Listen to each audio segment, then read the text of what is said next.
Okay guys, I am back and we are still in chapter 9 in Scott Kelby's book titled The Adobe Photoshop CC Book for Digital Photographers. And this chapter focuses on sharpening techniques, and as I mentioned last time, Mr. Kelby indicates that the very last thing that you should do before you save out your photo after all of the other changes or tweaks have taken place is to sharpen it. And this entire chapter 9 is dedicated to sharpening techniques. So we're currently on page 292, and we're going to work with all-purpose sharpening. And he indicates that these are probably his all-around favorite sharpening settings. So we're going to go up under Filter and down to Sharpen, and we are going to do the Unsharp Mask again. And this amount is 85%. And hit Tab. The radius is 1 and hit Tab. And the threshold is 4 and hit Tab. And he says, and he uses these most of the time. It's not a knock you over the head type of sharpening, and maybe that's why he likes it. It's subtle. You can apply it twice if your photo doesn't seem sharp enough the first time you run it, but once will usually do the trick. So let's click on this. Okay, I just have to be political here for a minute, all right? Now, if this were a woman's face, you can bet that we would be smoothing, I don't know what, but you know what I'm talking about, out all of these little so-called blemishes in his face. And enough said, I won't say anything more. Okay, so we're going to click OK.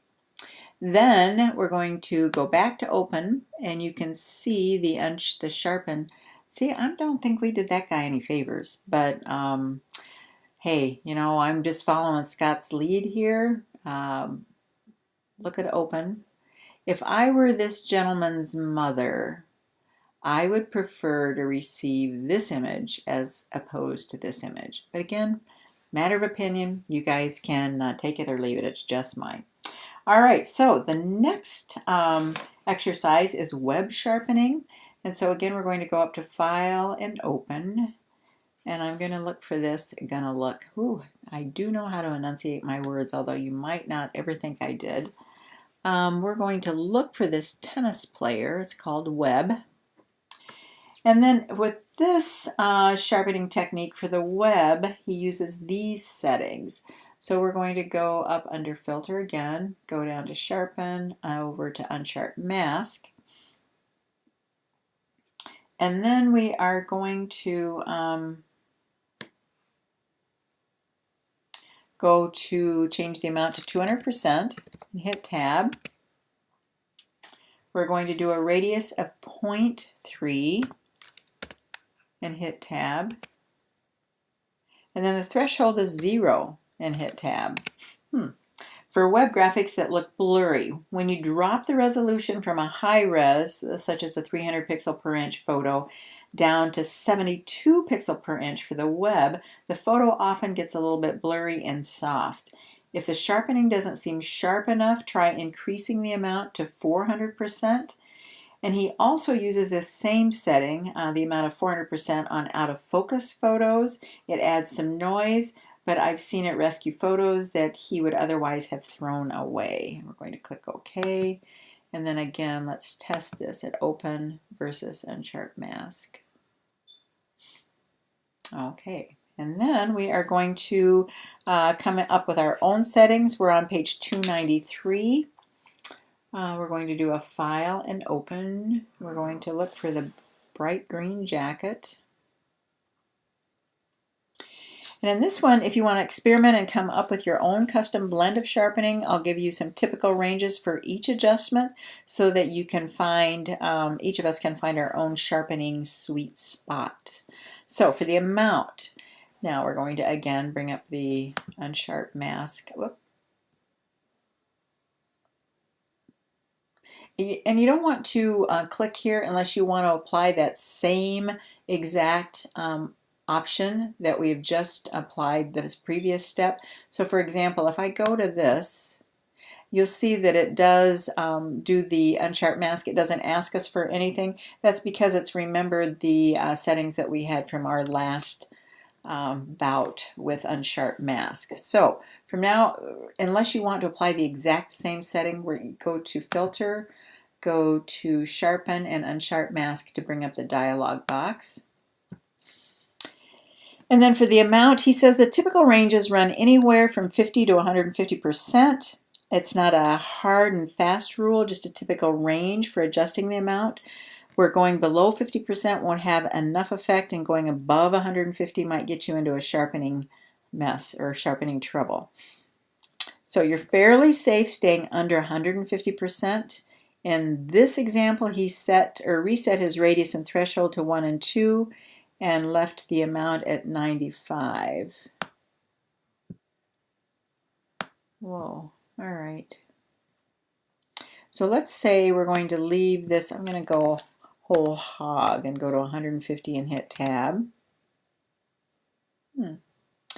And then I'm going to go to the radius and hit 1. And then I'm going to go to the threshold and hit 2.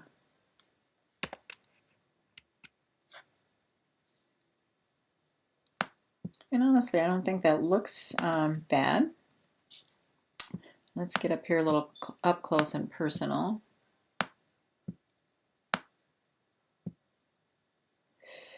Okay, we're going to click OK. Or before we click OK, let's go to the radius, because that pretty much just covered the amount, and I left the amount at 150. Then we're going to go to the radius, and he says most of the time you'll use just 1 pixel, but you can also go as high as 2 pixels for radius. You saw one setting he gave you earlier for extreme situations where you can take the radius as high as 4 pixels. Yeah, he says he once heard a tale of a man in Cincinnati who used 5, but he was not sure he believed it. Incidentally, Adobe allows you to raise the radius amount to get this 250. If you ask me, anyone caught using 250 as their radius setting should be incarcerated for a period not to exceed 1 year and a penalty not to exceed $2,500. So of course I've got to try this out, right? So let's look to radius and change it to 250 and hit tab. Holy moly. Okay, I see the impact. Okay. You know, I can definitely see that depending on what kind of a look you're going for, but let's just slowly back this out. Okay, there we go. Now our personality is shining through a little bit better. So we're going to go to about 1.1 is where I think he left his. All right, then now we're going to move to threshold. And a pretty safe range for threshold setting is anywhere from 3 to around 20. 3 being the most intense, and 20 being much more subtle.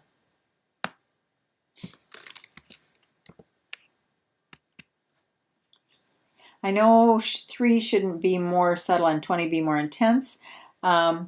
But if you really need to increase the intensity of your sharpening, you can lower the threshold to 0, but keep a good eye on what you're doing. Watch for noise appearing in your photo.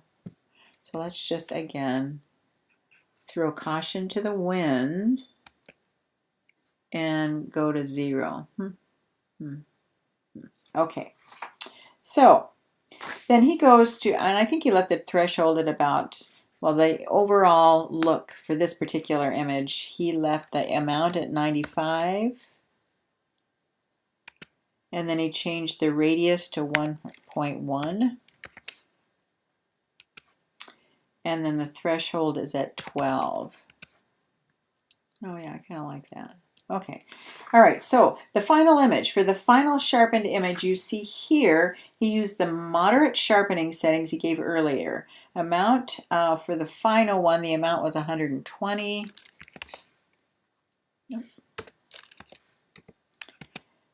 Radius was 1 and threshold was 3.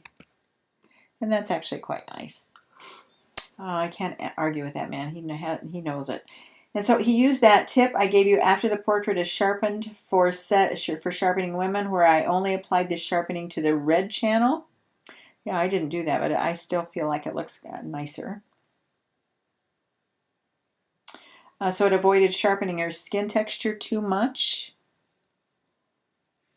Just sharpened her hair, eyebrows, lip, clothing, etc. And again, he did that on the red channel, I think he said. Yeah, the red channel.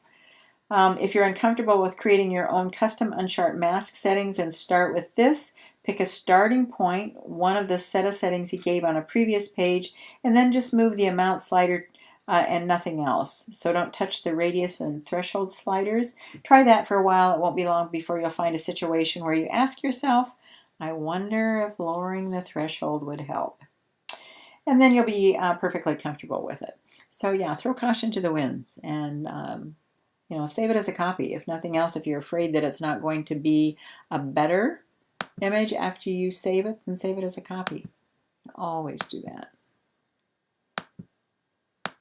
Okay, that's it. The rest of these from 295 on, I think you have maybe 4 or 5 pages, I'll have you do on your own and upload it to the Blackboard assignment tab.